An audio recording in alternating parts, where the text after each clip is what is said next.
राधा रानी जी का जन्म भाद्रपद मास में अष्टमी तिथि को अनुराधा नक्षत्र और मध्याह्न के 12 बजे जन्म हुआ था राधा रानी का। जन्म जब हुआ उनका, श्री विश्वभान एवं उनकी पत्नी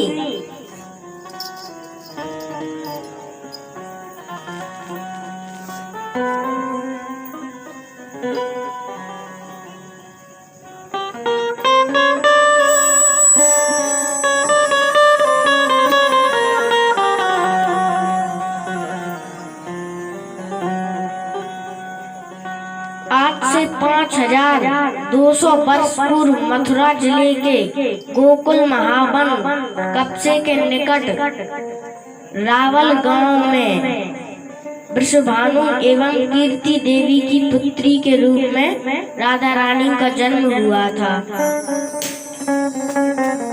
राधा रानी के जन्म के संबंध में यह कहा जाता है कि वह अपनी माता के पेट में से, गर्भ में से पैदा नहीं हुई थी। उनके कीर्ति देवी के गर्भ में से वायु का प्रकट हुआ था, वायु गर्भ था। लेकिन स्वेच्छा के कारण श्री राधा जी वहां पर प्रकट हुई और वायु का वहां पर निर्माण हुआ। श्री राधा रानी की कलिंद जाकुलवर्ती निकुंज प्रदेश में एक सुंदर मंदिर अवतीर्ण है। जब राधा रानी का जन्म हुआ तो उनकी आंखें नहीं खुली थी। तो जब कन्हैया जी का जन्म हो चुका था तो एक बार नंद बाबा और यशोदा जी और कन्हैया तीनों वृषभानु जी के पास आए।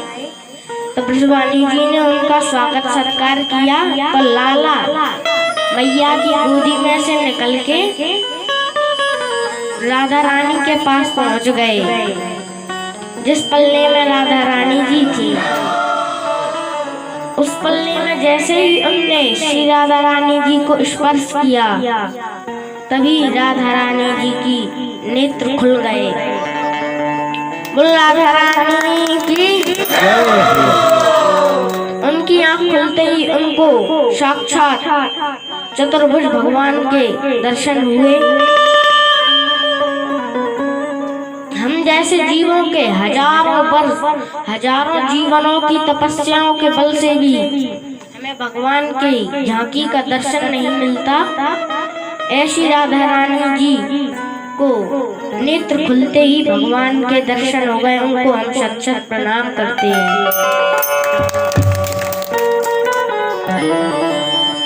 बरसाने में एक सेठ जी रहते थे। उनकी 3 पुत्र थे। तीनों की शादी हो गई थी, 3 बहुएं थी। बड़े आदमी थे, व्यापारी। तो वे अपनी दुकान पर जाते, लेकिन उन्हें एक तमन्ना थी उनकी कि उनकी कोई पुत्री नहीं थी। तो उन्हें एक बार साधु महात्मा मिले। तो उन्होंने अपना कष्ट उन्हें सुनाया।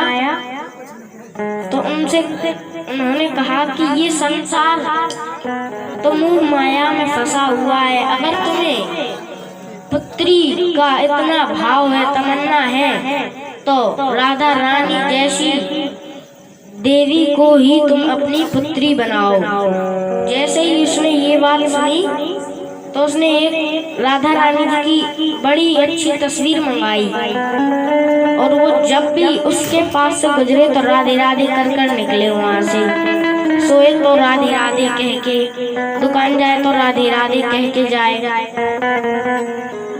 एक बार ये चूड़ी बेचने वाली उसके यहाँ पर आई, घर पर मनेहारन चूड़ी बेचने वाली उसके घर पर आई। तो उसकी बहुओं ने चूड़ी खरीदी।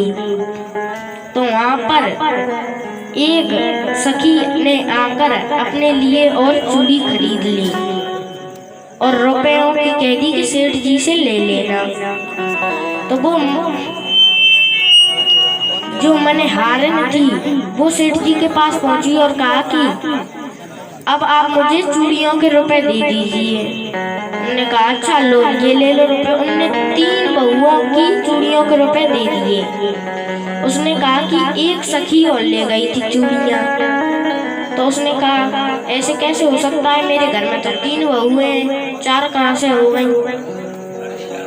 उसने उसको रुपए नहीं दिए, बेचारी का रिहाई वही तीनों के रुपए लेकर चली गई। अब वो सेठ जी घर पर पहुंचे तो उन्होंने अपनी बहुओं से पूछा कि तुमने 4 जोड़ी चूड़ियाँ क्यों ली। उन्होंने कहा हमने तो 3 जोड़ी चूड़ियाँ ली हैं। उन्होंने कहा मैंने तो कह रही थी कि 4 जोड़ी चूड़ियाँ हैं। उन्होंने कहा नहीं, हमने तो 3 जोड़ी चूड़ियाँ ली हैं। उन्होंने कहा ठीक है। उन्होंने भोजन करके राधा रानी को भोग लगा के राधे राधे कह के सो गए। अब उन्हें सपने में राधा रानी के दर्शन हुए और राधा रानी ने कहा कि आपने जो मनिहारिन के रुपए उधार किए हैं उनका मूल चुकाया कर देना। तो जैसे ही सेठ जी ने सुना तो उसने कहा कि ये आप मुझे ये बताइए कि मेरी तो 3 बहुएं हैं, फिर वह तो झूठ बोल रही थी कि 4 बहुओं के रुपए हैं। तो उनने कहा कि वह चौथी कोई और नहीं तुम्हारी बेटी है। तो उन्होंने सोचा कि मेरी तो कोई बेटी नहीं है। तो उन्हें ध्यान आया कि मैं भाव से राधा रानी को अपनी बेटी मान चुका हूँ। तो वह समझ गए कि राधा रानी स्वयं आकर ही चूड़ियाँ पहनकर चली गई। और सेठ जी सुबह जल्दी उठकर पूजन पाठ कर अपना और उस मनिहारिन के घर पहुंचे। सेठ जी की आंखों में आंसू लिए बोले